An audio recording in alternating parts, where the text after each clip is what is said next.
but we got to keep the ball rolling because we had a lot of news to get into this week. And that includes Andrade.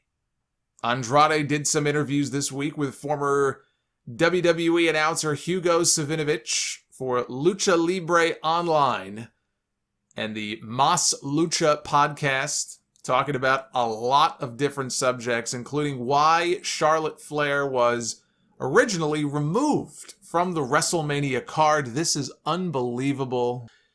He said Charlotte was pulled from WrestleMania, not because of COVID. That came later. She was pulled from WrestleMania after being told by a WWE doctor that she was pregnant. That turned out not to be true. This happened before she tested positive for COVID. He too, by the way, Andrade also had COVID. I don't know if she got it from him or he got it from her, but he had COVID a few weeks ago. He's over it now. Alex McCarthy of TalkSport shared this statement that he received from Charlotte's people. What Manny said about the pregnancy test in today's interview is true, but a significant amount of context is lost in translation, and we would like to clear that up as best we can. A few weeks ago, Charlotte received a call from WWE Medical telling her that her HCG levels had come back high and she was medically suspended for pregnancy. That day, she took several home tests that all came back negative. A few days later, blood work and ultrasound confirmed she was not pregnant. This was before Flair had any issues with COVID. She is medically cleared. This put a lot of context for her, mainly how small a woman's career window is. The men are able to work well into their 50s, while the women are seen as older, in their early 30s even. For an athlete in her prime, these years mean everything. Her issue is with the process and how the information was relayed as opposed to the information itself. Yeah, I would say that I would have an issue with that too. If I got a phone call telling me that I was, first of all, if I got a phone call telling me that I was pregnant, then we got a real problem. But if I were in her shoes and I got a phone call telling me that you're medically suspended because you're pregnant, have a nice day, click. Yeah, that wouldn't sit well with me either. So now we're heading into the biggest show of the year, 2 nights of WrestleMania, the first time they're going to be back performing in front of live people, flesh and blood human beings. And unless they work something out on television at the 11th hour this week, it looks like Charlotte Flair will not be on the card, and she's totally healthy and ready to go. Now, they could shoehorn her into the Raw Women's title match this week. In fact, I could absolutely see that happening. But as of this moment, she is not on the WrestleMania card, and it is through no fault of her own. It was because of a screw-up. This is unbelievable to me. I really think Andrade fucked up big time here.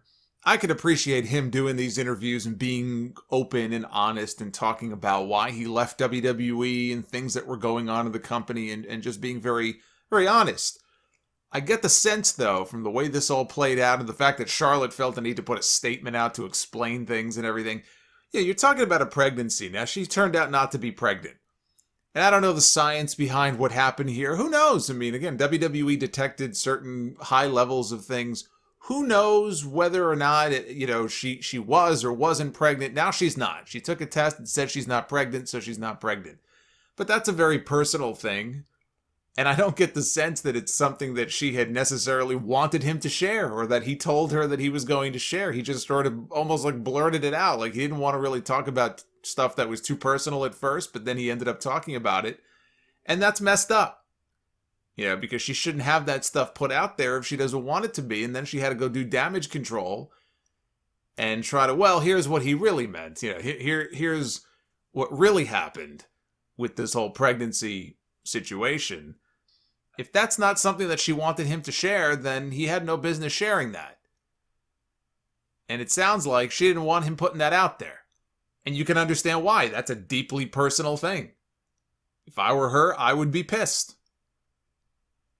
So I think he probably needs to be a lot more careful in the future when it comes to him talking about stuff like that, especially stuff that, they're together, but that's her health. That's her personal situation. If she didn't want that out there, then he fucked up by putting it out there. And that's just my sense from her having to put that statement out the way it was worded. She might want to have a chat with him about that. So Andrade talked about a few other things. said he got LASIK surgery on his eyes back in October. But here's another great example that just makes me shake my head sometimes when I hear these stories and I think, what is going on in this company?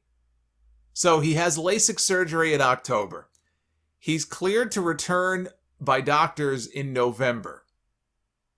Vince McMahon and Triple H apparently didn't even know he was cleared until he told them just recently. That's how they found out that Andrade was cleared.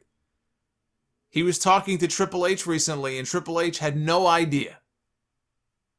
Meanwhile, for months, he's sitting around catering with nothing to do, waiting to be used.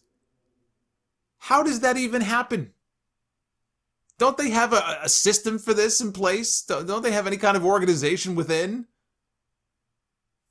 So, another reason I'm sure that Andrade was not very happy. He said they told Angel Garza, who he was teaming up with for a while, they told Angel Garza to cut his hair because they were going to use him, they were going to push him in some way. So he goes and cuts his hair, and they ended up not using him. Now, as for himself, he was told, he didn't say by who, but he was told that he wasn't being used because his English wasn't very good, which is exactly what I said. I said his English is not very good. Maybe conversationally, like if you were to do an interview with him or talk to him, maybe he speaks English well enough. But when it came to promos on TV, he wasn't very good. But that's why you keep Zelina Vega with him. Or if not Zelina Vega, then somebody else. You give him a mouthpiece. You give him somebody who can do the talking for him. That's why that pairing worked so well in NXT, and it worked well when he first came up to the main roster. There was no reason to break them up. And I'm going to get into another example of a pairing that was broken up this week for no good fucking reason. This is an epidemic problem in this company. But he says he was told it's because your English is not very good. But he made a great point. Andrade made a fantastic point. A fantastic counterpoint to that. He said, well, if that's the case, how do you explain all of the wrestlers who do speak perfect, fluent English, who don't get pushed and just sit around in catering? What do you think? It's just the Spanish-speaking people who are in the back with nothing to... You think it's just Andrade and Humberto who are sitting around in the back with nothing to do? You've got Murphy, you've got a ton of people who speak English just fine, or they're native English speakers who aren't getting a push either, who are sitting around with their thumb up their ass with nothing to do. When he met with Triple H said, look, you can come back to NXT for a year, and then at that point, make your way back to Raw or SmackDown with a new contract. Because you see, it's all about trying to get these guys to sign that new contract. That's all it is. We want to get these guys locked in for 3 years, 5 years. That way they can't go anywhere. We have them. We own them. That's all it's ever about, getting that new contract signed. He said he had no interest in going backwards. He felt that he can make good money outside of WWE, which I don't doubt he can. Absolutely. That's why it's always a great thing to have options out there. He talked about the wrestlers being effectively held hostage in Saudi Arabia. This was back in, I guess it would have been November it was, I think, or end of October 2019. Halloween. Might have been a Halloween show. That was that Crown Jewel show in Saudi Arabia. He said he was one of the guys who refused to ever go back, even though I think he did end up going back. He said his mother was on her deathbed during that trip, and because it took so much longer for him to get home, she ended up dying before he had a chance to say goodbye.